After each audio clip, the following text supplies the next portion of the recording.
Hi friends, welcome to my channel. Karthika Deepam సీరియల్లో ఈరోజు ఏం జరిగిందో మనం ఇప్పుడు ఈ వీడియోలో చూసి క్లియర్గా తెలుసుకునేద్దాం. దానికంటే ముందు ఫస్ట్ కనుక మా ఛానల్ని చూస్తున్నట్లయితే మా ఛానల్ సబ్స్క్రైబ్ చేసుకోండి. అలానే పక్కన గంట సింబల్ కూడా క్లిక్ చేసేయండి ఫ్రెండ్స్. సరేనండి, సీరియల్ ఏం జరిగిందో కనుక ఇప్పుడు చూసుకుంటే కార్తీక్ దీప ఇద్దరు కూడా డ్యూటీకి బయలుదేరుతుండగా అనసూయ వచ్చి దీపను పెంచిన ఆమె ఫోటోని ఇస్తుంది. అలాగే ఊరు నుంచి వస్తూ ఒక ఆడపిల్ల బొమ్మను కూడా తీసుకొని వస్తుంది. నేను ముత్యాల మా అమ్మవారిని ఓ కోరిక కోరానని, నువ్వు శౌర్యకి చెల్లిని కానీ తమ్ముని కానీ ఇవ్వాలని, కార్తీక్ బాబు కూడా ఓ బిడ్డ ఉండాలని దీపను అడుగుతుంది అనసూయ. మీ ఇద్దరి కోరిక తప్పకుండా తీరుతుందని అంటుంది దీప. ఇక వీరి మాటలు విన్న కార్తీక్ సిగ్గుపెడతాడు. ఇక తర్వాత శివనారాయణ ఇంటికి కార్తీక్ దీపులు వెళ్లేసరికి ఇంట్లో అంతా కూడా టెన్షన్ పడుతుంటారు. ఏం జరిగింది, ఎందుకలా ఉన్నారని కార్తీక్ అడగ్గా సుమిత్ర ఇల్లు వదిలి వెళ్లిపోయింది కానీ అంటుంది పారిజాతం. ఇక దీంతో కార్తీక్ దీపులు ఇద్దరు కూడా ఒక్కసారిగా షాక్ అవుతారు. బాధలో ఉన్న మనిషికి తోడుగా ఉండాలి కానీ ఇలా చేస్తారా అని పారు జ్యోత్స్నపై చాలా సీరియస్ అవుతుంది దీప. ఇక రాత్రి సుమిత్ర వెళ్లడం జ్యోత్స్న చూసిందని చెప్పడంతో అందరూ షాక్ అవుతారు. రాత్రి ఎవరో బయటికి వెళ్ళినట్లుగా ఉందని, అది నాకు మమ్మీ అని తెలియలేదు అని చెప్పేసి అంటుంది జ్యోత్స్న. సీన్ కట్ చేస్తే తనకు ఉద్యోగం వచ్చినట్లు అపాయింట్మెంట్ లెటర్ చూపించడంతో శ్రీధర్, కావేరి, స్వప్న అందరూ కూడా చాలా సంతోషపడతారు. ఇక మరోవైపు సుమిత్ర కనిపించలేదన్న విషయాన్ని కాంచనకి చెప్తాడు శ్రీధర్. ఆ మాట వినగానే కాంచన షాక్ అవుతుంది. వదినకి ఏమైంది, వదిన కనిపించకపోవడం ఏంటి అని కాంచన అడుగుతుంది. గత కొద్ది రోజులుగా సుమిత్ర అలానే బావ ఇద్దరు కూడా మాట్లాడుకోవడం లేదు కదా, ఆ విషయం మీదే ఏదో గొడవ జరుగుంటుందని చెప్పేసి అన్నాడు శ్రీధర్. సుమిత్రకి నీలాగే పట్టుదల ఎక్కువ, ఇంట్లో నుంచి బయటికి వెళ్లిపోయింది, నేను వెళ్లి చుట్టుపక్కల వెతికానని చెప్తాడు. ఇక దాంతో కాంచన కన్నీళ్లు పెట్టుకుంటుంది. అన్నయ్యకి వదినకి అంత పెద్ద గొడవ ఏం జరిగింది, అసలు అన్నయ్య ఎలా వెళ్ళనిచ్చాడు అని చెప్పేసి అంటూ ఆలోచిస్తూ ఉంటుంది కాంచన. ఇక మరోవైపు సుమిత్ర కోసం దశరథ, కార్తీకులు ఊరంతా వెతుకుతారు. ఇంతలో సుమిత్రను తను అన్న మాటలు గుర్తొచ్చి దశరథ చాలా బాధపడతాడు. తన ఇంట్లో నుంచి వెళ్ళిపోవడానికి కారణం నేనే, నాకెందుకు ఇంత మొండి పట్టుదలని కార్తీక్తో అంటాడు దశరథ. తను నాతో మాట్లాడుతున్నప్పుడు నేను కూడా మాట్లాడొచ్చు కదా, ఒక శత్రువుని చూసినట్లు చూశాను, కలిసి భోజనం చేసి ఎన్నో రోజులైందో అని గుర్తు చేసుకుని చాలా బాధపడతాడు. మాట మనిషి ఇంకెంత నలిగిపోతుందేమోనని దశరథ కంటతడి పెట్టుకుంటాడు. సుమిత్ర ఏం చేసుకుంటుందోనని చాలా భయంగా ఉందని దశరథ కార్తీక్తో చెప్తాడు. ఇంతలో కార్తీక్ అదేది కాదు మావయ్య, నువ్వు ధైర్యంగా ఉండు, అత్తకేమీ జరగదని మొత్తానికి దశరథకి ధైర్యం చెప్తాడు మన కార్తీక్. ఈ కింతలో కార్తీక్కి జ్యోత్స్న ఫోన్ చేసి తాత కింద పడిపోయాడని చెప్తుంది. మీరంతా ఇంటి దగ్గరే ఉన్నారు కదా, ఏం చేస్తున్నారని కార్తీక్ చాలా సీరియస్ అవుతాడు. ఎంత లేపుతున్నా సరే తాత స్పృహలోకి రావడం లేదని భయం వేసి నీకు కాల్ చేశానని చెప్పేసి అంటుంది జ్యోత్స్న. ఇక కాంచన ఏడుస్తూ ఉండగా ఇక శ్రీధర్ వచ్చి మనం అర్జెంటుగా మీ ఇంటికి వెళ్లాలని చాలా కంగారుగా చెప్తాడు. వదినకేం కాలేదు కదా అని కాంచన అడుగుతుంది.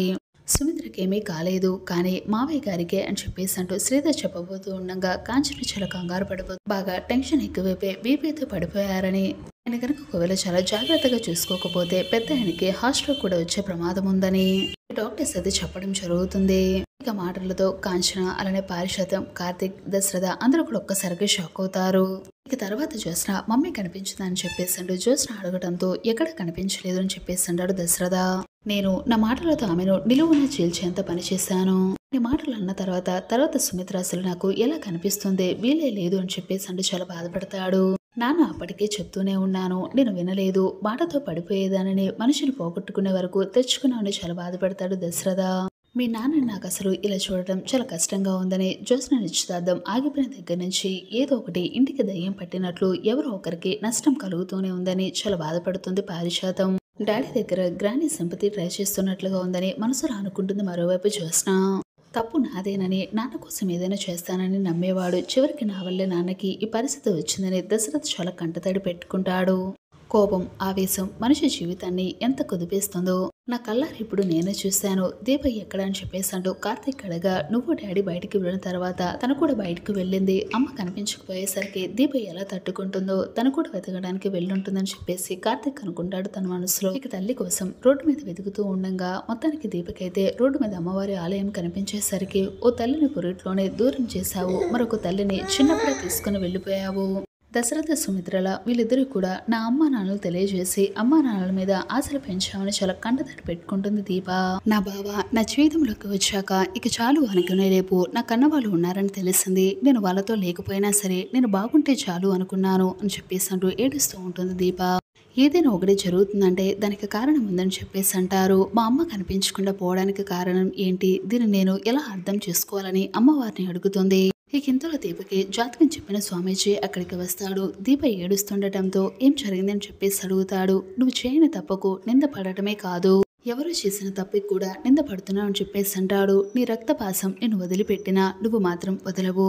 ఇప్పుడు నువ్వు వెతుక్కుంటూ వెళ్లేది కూడా దాని గురించేనని స్వామీజీ చెప్తాడు. నా రక్తపాసం నీకు దొరుకుతుందని, ముందున్నవన్నీ కూడా చెడ్డదారులేనని, కానీ కష్టాలకు సిద్ధంగా ఉండాలని చెప్పేసి అంటాడు. నువ్వు తెలియకూడదు అనుకుంటున్న నిజం అందరికీ కూడా తెలిసే రోజు వచ్చిందని చెప్పేసి అంటాడు. ఇక దాన్ని ఎవరు ఆపలేరు అని చెప్పేసి అంటూ స్వామీజీ అనడంతో దీప ఒక్కసారిగా షాక్ అయిపోతుంది. జరగబోయే కల్లోలం ఏంటి, నేను ఏం కాపాడుకుంటాను, నేనేం పోగొట్టుకుంటాను అని దీపం అమ్మవారిని అడుగుతుంటుంది. మంచంపై పడనున్న తండ్రిని చూసి కాంచన చాలా కంటతడి పెట్టుకుంటుంది. మరోవైపు నాన్నకి ఏం కాదని దశరథ ధైర్యం చెప్పబోతూ ఉండగా సుమిత్ర వదిన ఎక్కడా అని నాన్న అడిగితే ఏం చెప్తావు అని చెప్పేసి అంటుంది కాంచన.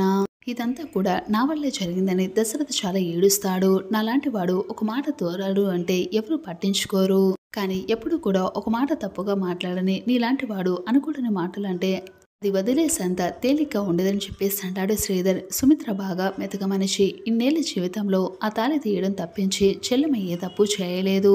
అదే ఆవిడ జీవితానికి శాపమైంది అని చెప్పేసి అంటాడు. అర్థం చేసుకోవాల్సిన నువ్వు కూడా దూరం పెట్టేసరికి తను తట్టుకోలేకపోయిందని చెప్పేసి అంటాడు శ్రీధర్. మావయ్య అత్తని సరిదిద్దాలని ఒక మాట అన్నాడే కానీ వాళ్ళిద్దరి మధ్య పగ ప్రతీకారాలు లేవని చెప్పేసి అంటాడు కార్తీక్. కూర్చుని మాట్లాడుకుంటే అయిపోయే చిన్న విషయమే కదా, కానీ మీరు మాత్రం నాతో ఎందుకు మాట్లాడారని అత్త అంత గట్టిగా నిలదీసేసరికి అడగలేదని చెప్పేసి అంటాడు. తనను ఇంత దూరం ఎందుకు పెట్టాలి, తనకంటూ ఉన్నది నేను ఒక్కనే కదా అని మావయ్య ఆలోచించలేదని కార్తీక్ చెప్తాడు. కొందరు కళ్ళ ముందు ఉన్నప్పుడు మనసు సరిగ్గా పనిచేయదు. జ్యోత్స్న అనగా కాంచన చాలా మండిపడుతుంది. నీకు సిగ్గు లేదా, మీ అమ్మ మీ కళ్ళెదురుగానే ఏటు దాటిపోయి వెళ్ళిపోతూ ఉంటే ఆపకుండా తప్పు చేసింది నువ్వు అని చెప్పేశాడు. కాంచన చాలా ఫైర్ అవుతుంది. నేను అందరి ముందు తిట్టడం ఎందుకని నేను కామ్గా ఉన్నాను, నువ్వు అనవసరమైన విషయాలు మాట్లాడుతున్నావు చాలా మంట పడిపోతూ ఉంటుంది జ్యోత్స్న మీద కాంచన. దాన్ని కాదు పెద్ద దానివి ముందు నేను అనాలి చీ అని చెప్పేసాడు. పారిజాతంపై రగిలిపోతుంది కాంచన.